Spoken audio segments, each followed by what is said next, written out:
இன்றைக்கி நம்ம ஈஸியாக செய்யக்கூடிய ஒரு பிரேக்ஃபாஸ்ட் தான் பார்க்க போகிறோம். அதுக்கு 1 டம்ளர் இட்லி அரிசி எடுத்திருக்கேன், 1 டம்ளர் பச்சரிசி, 3 தக்காளி எடுத்திருக்கேன்.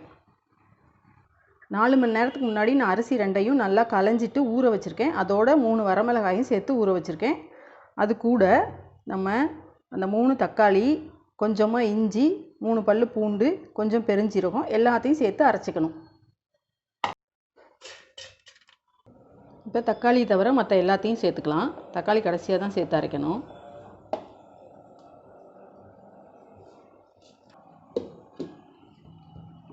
இப்போ நம்ம இதை அரைச்சிக்கலாம். இப்போ இந்த அளவுக்கு கொரகொரப்பாக அரைஞ்சதுக்கப்புறமா நம்ம இதில் தக்காளி சேர்த்துக்கலாம்.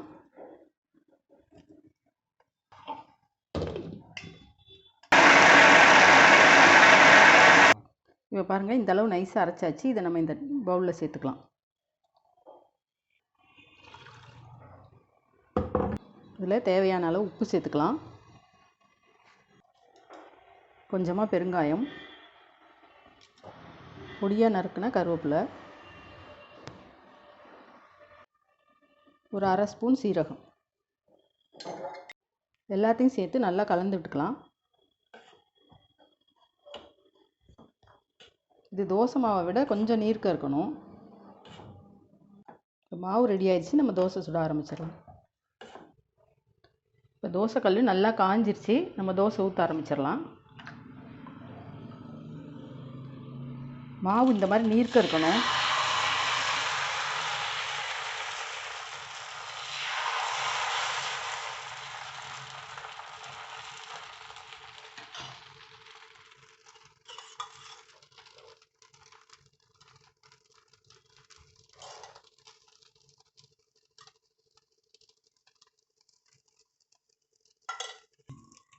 இப்போ நம்ம திருப்பி போட்டு வேக வைக்கலாம். ஒரு சைடு வெந்திருக்கும்.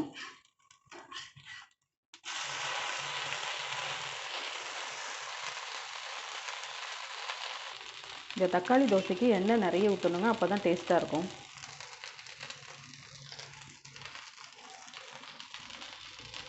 இந்த சைடெல்லாம் நல்லா முருக விட்டு எடுங்க.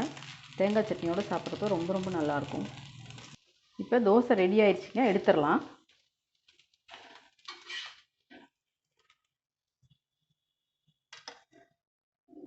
நான் இன்றைக்கி தேங்காய் சட்னியோடு சாப்பிட போகிறேன்.